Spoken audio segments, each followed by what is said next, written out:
Hello there, my friends. Today, I am harnessing the power of 1,000 suns by recreating all of the Infinity Stones. But today, we will focus on one stone, which is the Space Stone. In the Avengers movies, we see the Space Stone have two main purposes, which is to create portals and to create black holes. So the thing we will start with is the stone itself. First things first, I will borrow a rock model off of the toolbox. Now I will add some customizations to make it look powerful. I mainly achieved this with particles, coloring, and highlights.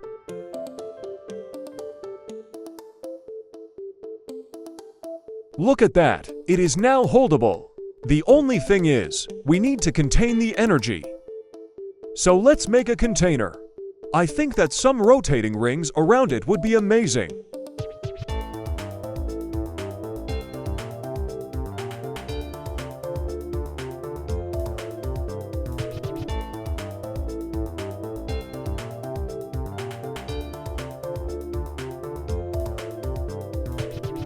There we go. We should have rotating rings around our stone. That looks amazing. Now this stone needs an actual function, so let's build our portals first. Now, I suck at making things look good, so I spent way too long on these portals, so I will speed this up until we get into the good coding stuff.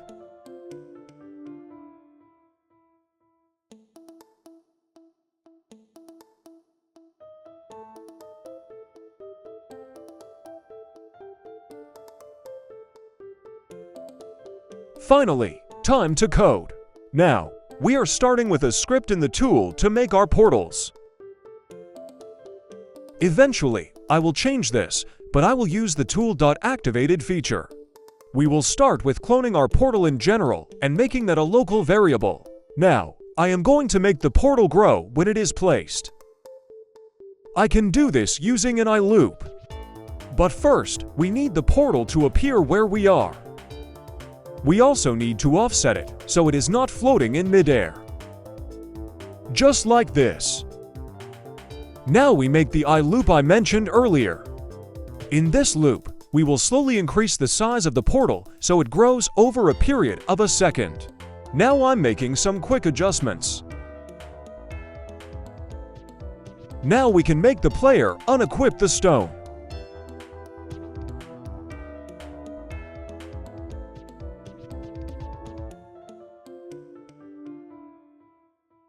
Now, we can make the actual teleporting. We can start with getting our character, then we can move it. We can do this using the character movetto function. Now, I faced a major bug, so I added a local script to detect the clicking so we can get the mouse position correct. I also tried to do some stupid stuff to save time, but I eventually made it a remote event to fire to the item script.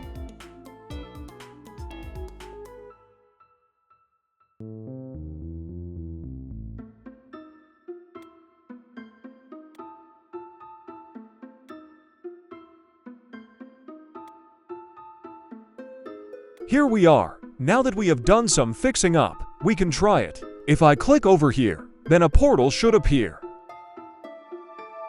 Amazing! Now I can quickly add an if statement to make sure the player is holding the right item.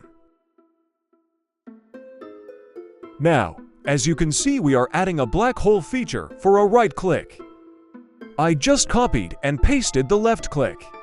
Now, I think I will make the actual function after making the black hole. And now I am going to make something better than this hunk of junk. For this black hole I am following a tutorial.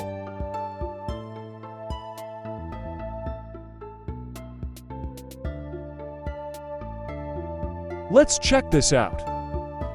Look at that bending. Now my camera is weird. Well, let's code this. Why do I have to figure this crap out? It took a little AI, but I think I figured this out. So basically, this entire script runs on a loop forever. This has our pull speed, and the distance the player has to be to get sucked in. To move the player, we need to change the velocity of the humanoid root part. Now check this out. I get pulled in if I'm too close.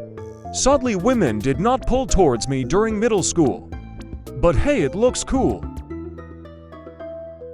Now let's add a damage system. If you are too close, then your life will be sucked out of you. We can just change the distance to 3 for this to happen. Let's see what happens. WEEE. Ouch. Perfect. Now we need to be able to spawn them. Right now it gets cloned and put into the workspace, but we can do better. So let's position it. First, I think we should give the player making the black hole protection from it. But I will need to make a Boolean value in starter character scripts, and we will call it protection. And I will need to set it to true. Now we can add the if statement in the black hole script to check for this. Let's position the black hole.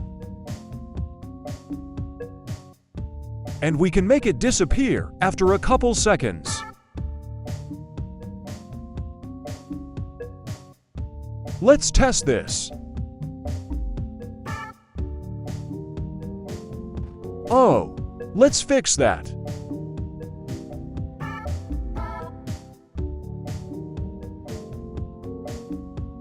I don't see anything.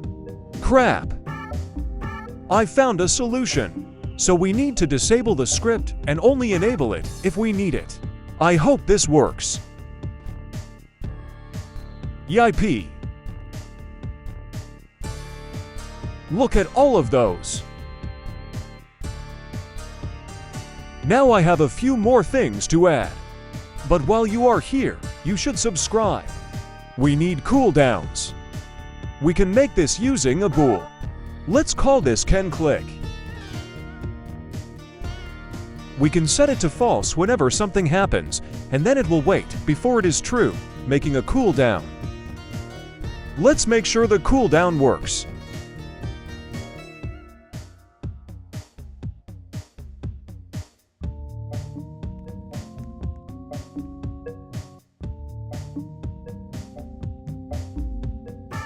Looks like I have to wait to make more.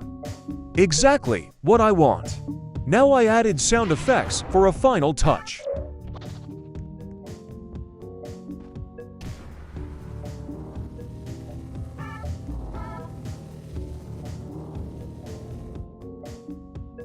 Yay! Make sure to subscribe if you want the other stones. BYE.